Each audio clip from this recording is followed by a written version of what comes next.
Hey friends, welcome back to Fifth Row Tarot.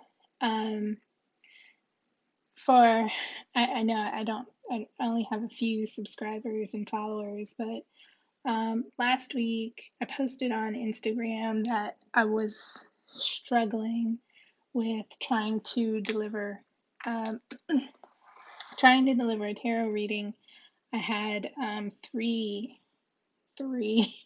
readings that I had recorded, and each and every single time I just kept getting fired up, like a lot of very, I mean, when people think of anger, they think of, um, something that requires an angry expression.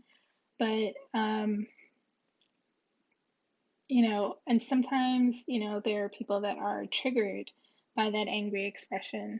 And that's not what I wanted to um, communicate, because I understand that there is anger, there's righteous anger, but I wanted to deal with that anger on my own without, um, let's just say I didn't want to spread a certain kind of anger. I'm still angry. I mean, let's not get it wrong. Uh, I am still angry, but I have gotten an understanding as to where that anger is coming from. And a lot of it actually, and ironically, is coming from me not in the moment where I needed to using my voice and establishing that I have power over myself. And yeah, that's pretty much where it came from. And I won't go into details, but it did have to do with racism, and um, a very, very, definitely a microaggressive moment with some white women out in nature. And um, instead of them being like having agency over themselves, they basically took agency over my friend and I and our bodies. And I just was like, in the moment, it was so angering for them to be giving up their power in that way. And even in giving up their power, asking for power over my body. Long story. But I am here now to give you your weekly reading.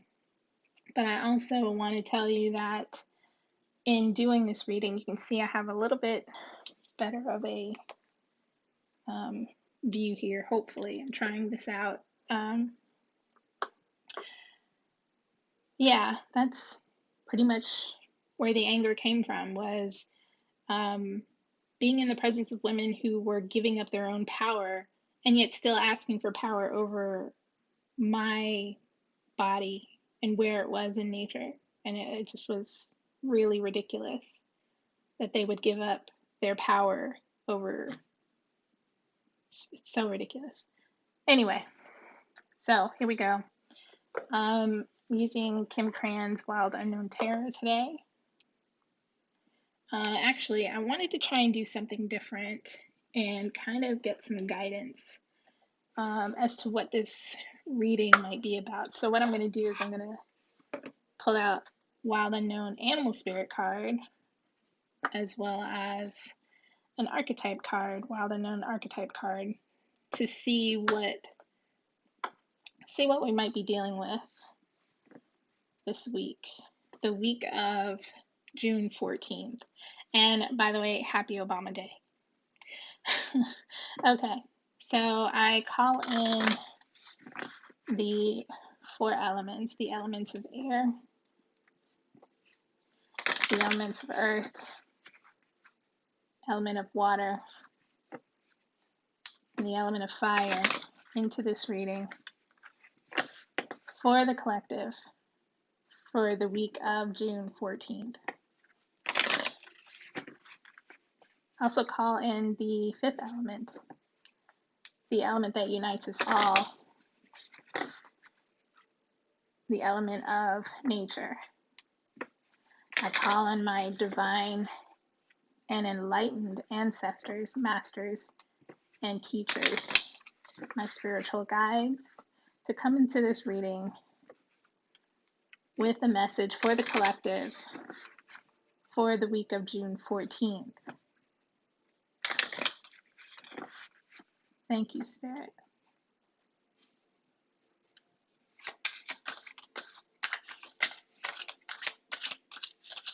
Kind of weird trying to shuffle.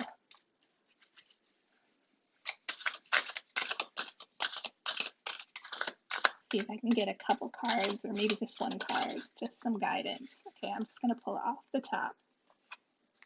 Put that there. Put that to the side. Again, go ahead and do a shuffle here. And by the way, if you're watching this reading, I may mention things like feminine and masculine. And when I mention those things, I'm talking about the energy of those genders, not so much the outward appearance of those genders, because my belief is that we spiritually embody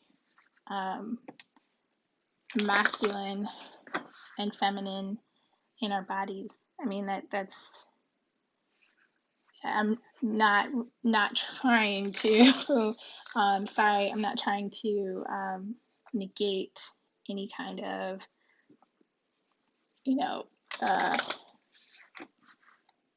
I'm not trying to negate anyone's outward chosen or adopted gender. What I'm talking about here is the spiritual essence of the feminine and the masculine that we all possess. Thank you, Spirit. Wow. Okay. Got a lot of cards coming out here.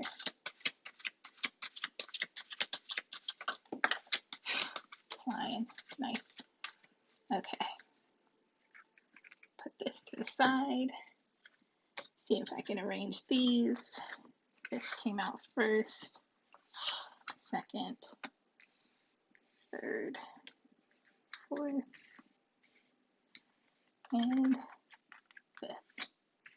I don't read reversals, by the way, so there's that. I've got Ace of Pentacles at the bottom of the deck. We have Fish, Spirit Animal. Okay, hopefully you all can see that pretty well. I think the lighting is pretty good. All right, let's get an archetype card out here to see what archetype we might be working with this week.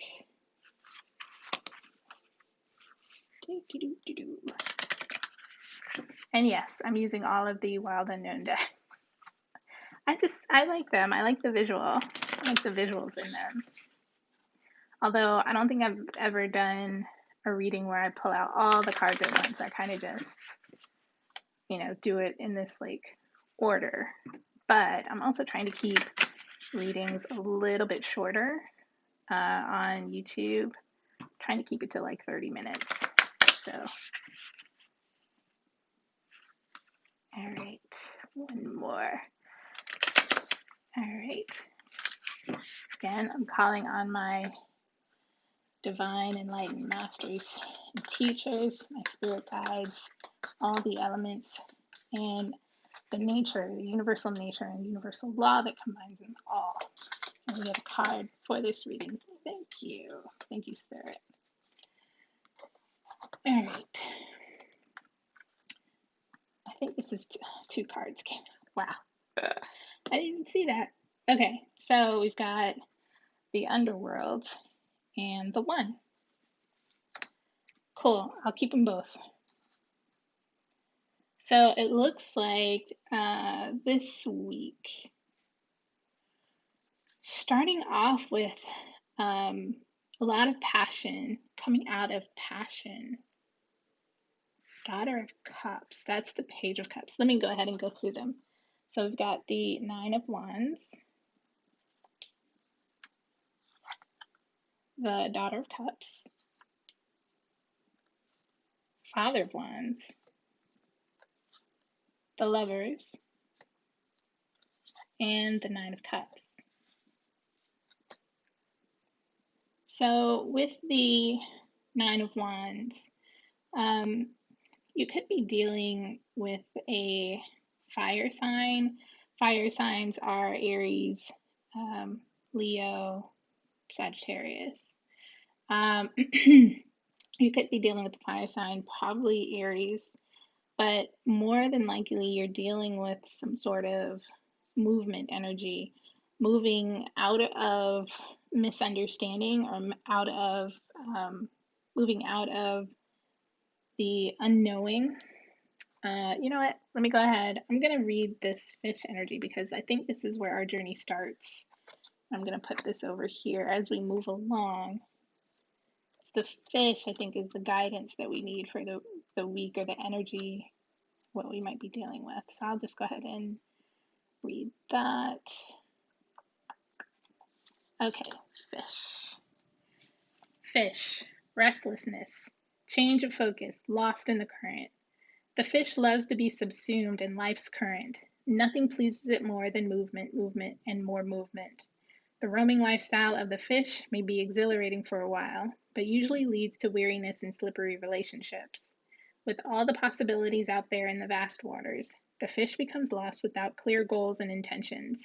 Spend some time with the lunar forces, dear fish, as the peace and calm of the moon will soothe your soul. When in balance, you're adaptable and travel well. When you're out of balance, you're distracted and change your mind often. Hey, yay, welcome to Fifth Root. To bring into balance, set a small goal and accomplish it. So that is the energy for the week, is this fish energy.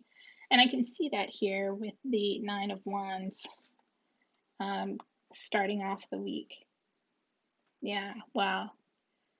There's definitely movement, and it's kind of a movement out of darkness, out of misunderstanding. We've got a lot of things that are starting to open up a little bit more, but we're still moving out into this unknown world because we see the moon here. The sun is not there. So even though we're moving out of a certain level of darkness, we're moving into almost a new level of darkness, which is interesting to say. But I think it's one of those energies of ascending. So even if we're moving out of ignorance and out of misunderstanding, we're still moving into an area of opportunity to understand the mysteries and the things that are coming our way. And that's when this Page of Cups shows up. Pages are youthful energy, and it could be that you are being offered a new relationship, or you're being offered some sort of, what's the word? There's a new relationship, but there's also this idea of something new emerging, because we're dealing with it, even though this is the Daughter of Cups, it's a page in tarot. And pages are all about that new, might not be, youthful age-wise, but definitely youthful in spirit here. This is also a card of something that is born out of a relationship. So it could be that you're moving into a new level of understanding in a relationship, or understanding with some sort of newness. Next, we have the Father of Wands. But the Father of Wands to me is all about that. He's got, and I say he, this could be male or female, but this is the kind of person that you could be moving into relationship with. This is the kind of person that is very much action oriented. Now, and I say relationship, but this could also be something, it could be family member, it could be work, some sort of relationship there. But what I see here is someone who is ready to take action, someone who is very spirited and animated, someone who is, ready to pounce on a goal. If this is you, maybe you've come to a new understanding about a goal that you want to birth, because you want to stay in movement. But the king always makes purposeful movement. Like yes, it could be compulsory, but it's always, definitely when you're dealing with a mature energy like this is definitely compulsory, but in a direction that they want to go. So it's not compulsory and just like, you know, wacky, wacky arm man just going in any direction. This is definitely purposeful direction. And here with the Lover's card, um, I love this card. I love getting this card. But the definite meaning of this card here is this is action at a spiritual level. So this is a decision being made at a spiritual level. You could be joining forces at a spiritual level of what you want to do. This may be something that you've wanted to do for a long time and felt it in your spirit, and you're finally joining up with that energy. And that goal is the lover that you are hooking up with, essentially, and you're making it happen. And with this Nine of Cups, this is you preparing the way. This is not you preparing the way. This is the way being prepared. Because if we look at this Nine of Wands and this Nine of Cups, we've moved out of this energy in this darkness, right?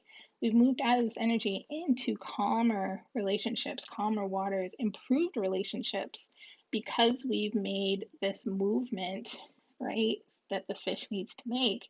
We've made this movement into that energy. And this is honestly like the promises to me. I hear this is the promises. This is the things that you have been promised, or things that you promised to yourself. They are waiting for you on the other side of this. Now, with the Ace of Pentacles on the bottom, I mean, that's clear. New beginnings, new resources, new world. Look closely. We've got this one big pentacle, but in the center is this fiery core. Even though this tree has been chopped down, the center is still alive. It can still, new life can still grow from this. And this is basically a brand new beginning.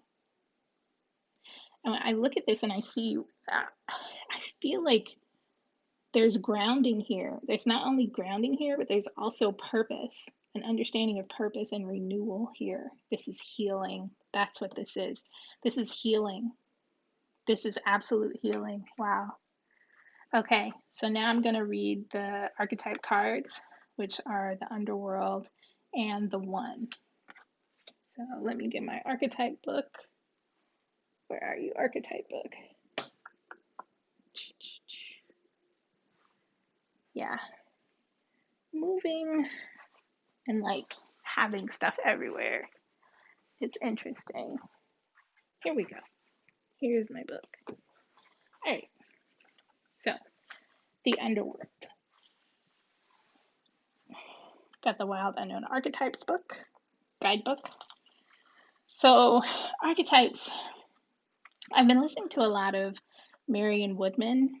Marion Woodman is, she's one of my favorites. As soon as I started learning about the dark feminine and,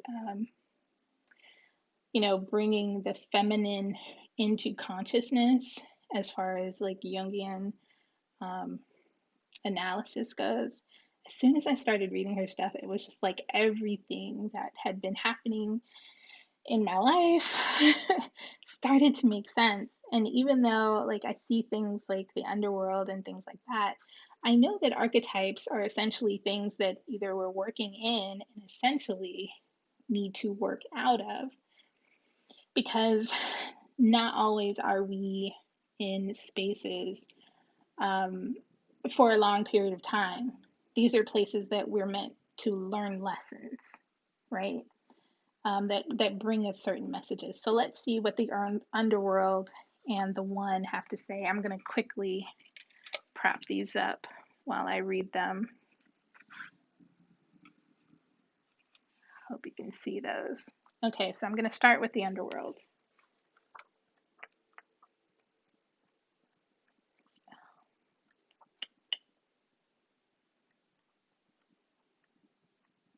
Okay, the Underworld. The nightmare, the ordeal, the bottom. Yeah, I think this is what we're coming out of in this Nine of Wands. We're coming out of this underworld energy. There is no time to mince words. The archetypal territory of the underworld is fraught with nightmares, suffering, and pain. It is the darkest shadow realm which we try vigilantly to avoid or deny at any cost. Try as we might, the darkness pulls us into its depths through the disturbing dream images, unexpected accidents, illness, war, conflict, and ultimately death. Not visiting the underworld or denying its existence altogether is what gives it dangerous power. Traversing it forces us to bow humbly to the greater forces that be, while summoning the inner strength we previously underestimated. Take solace that the underworld subsumes everyone from time to time, making us deeper friends, more intimate partners, soldiers of light amid our shadowy times. Facing darkness and choosing light is the most profound calling of all. And I think, yeah, we're coming out of that darkness energy, even though we're moving into a new darkness, we're moving into what I perceive as an embracing of the feminine. Because even in this fish energy, it talks about accepting, working with the moon. And I think that's what we're moving into. We're working with more of the conscious feminine aspect of our nature versus letting ourselves be ruled by patriarchy. I mean, come on, how has that been working out for us? So now we start looking more at incorporating the feminine into our daily lives. So let's read more. When light, there's bravery, depth, and facing of deepest fears, which, if we're all globally facing racism right now, I mean, this underworld card is like, bam, bam, I'm showing you this. this is this is what's going on. We've got illness going on. We've got conflict going on. We've got death going on. Anyway, okay. When it's dark, there is denial, there is suppression, there is evil and unconsciousness. To go deeper, read Meeting the Shadow, edited by Connie Zweig and Jeremiah Abrams. And I'll see what I can find about Meeting the Shadow and link to it in the description box, below this video. Search for images of a map of Dante's Inferno. What does the story of the epic descent stir in you? One of the earliest stories on record is that of the goddess Inanna's descent. You guys, I've been talking about Inanna for months, months and months and months. Turns out descending into the underworld is as old as time itself. And Inanna was, I believe, a Sumerian goddess, but essentially the goddess, after her descent into the underworld and emergence and renewal, right? After she was sent down into the deepest parts of the earth to, visit her sister Ereshkigal, she went through the seven gates. She passed through like all these trials and tribulations only to be killed by her sister Ereshkigal in the end. And her priests and priestesses, or demons, whatever, came to get her body. And when she emerged after all of that, she was made queen of heaven and earth. So she went through some deep stuff. She went through her shadow and was renewed, right? Okay. All right, so now I'm going to read the one, which is this card here. Let's see what the one has to say.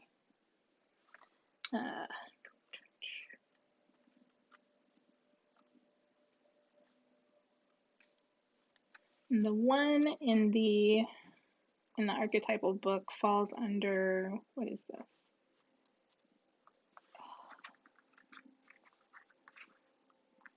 The one is one of these selves. Okay, I'm going to read that. The one, non-duality. What have I been talking about this whole time? Non-duality. Non-duality. One love. Unus mundus. Our ability to experience this archetype firsthand is limited. I'm sorry, guys. I feel like I'm going to cry. This is crazy. It comes in brief and potent moments that we are left to savor for a lifetime. The one is both the energy that unites all living beings and our capacity to sense this intimate union. This archetype eludes us most of our lives, appearing as a concept in a distant galaxy. Yet when we are in the midst of its power, a solemn reverence falls across the land. We glimpse ourselves in the vastness of all consciousness, and are neither small nor large within that field. We are neither important nor unimportant. All duality fades away, and we are left with what is, the precious knowing that life is a gift, and we are both the giver and the receiver of this fortune. When light, we serve, love, accept, and resonate. When dark, we ignore, omit, or exclude.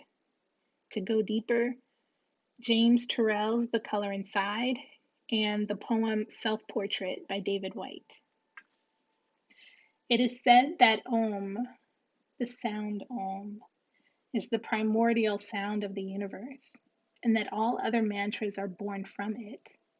Simply imagining this possibility will activate the one. The unus mundus is a circle representing the unity. Wow. Representing the unity of existence. Is it possible that the beginning and end of all things is love? Wow. And let me tell you, as I was brushing back up on some of Marion Woodman's talks, most of yesterday, but I went on a few hikes and just sat out in nature, and it was so glorious. While I was listening to her talks, that's essentially what she was talking about. The divine feminine represents is love. And it's the kind of love that it's the kind of love that we have not accepted when we have shied away from the feminine aspect of ourselves, of our psyche, of that motherly love that we give to everyone else. And it surpasses humanity to go all the way out into this starry existence, this universal existence. And I have I know I only have a few minutes left, but back in I want to say it was maybe like a couple of years ago, actually. A friend of mine did a meditation for me when Jupiter was doing its last transit before I think it moved. Yeah, when Jupiter did its last transit, and she had me do this meditation as part of the service that she had offered. And so I did the meditation, and instantly it was like I was thrust into the farthest reaches of the universe, past this galaxy, into there was really no end to it. But I was out there and just soaking in the knowledge of the universe, the love of the universe, the peacefulness that was out in those outer limits. Like, there really is no end to the universe. It's so beautiful. And I was out there in that meditation. I could just feel like the boundaries of the self fell away, the boundaries of the limitations of the self fell away, and it was just so just peaceful. And I'm gonna be honest, I did not want to come back. I did not want to come back here. Um, and I eventually woke up, but I felt very deeply that a part of me was still out there. And I actually started hearing different languages and things like that, and it was so amazing. I was honestly very harshly brought back down to earth just a few months later to deal with some unfortunate things, but being out in that universal energy where we were all connected and all one, and there was no limitation to the human self, but there was this understanding of just love, an endless supply of love, an endless connection to love, an endless knowing of love. And so I hope that that's what this week brings you, is an acceptance of the divine feminine, an acceptance of a rebirth, this new message of a rebirth and action towards that. And I hope that you understand the promises of embracing this feminine energy. All right, guys, have a beautiful week. I know we're going into a lot of heavy energy coming forward with a lot of like astrological stuff going on. I am still learning about that, but I really don't see what a little love would hurt to have going forward, including loving yourself, but definitely this universal love, because we are coming out of unknown darkness and into love. All right. Thanks, guys. Have a good week, and I'll see you for the next new moon reading fairly soon. Yeah. Hope you're having a safe and healthy summer. Namaste. Bye.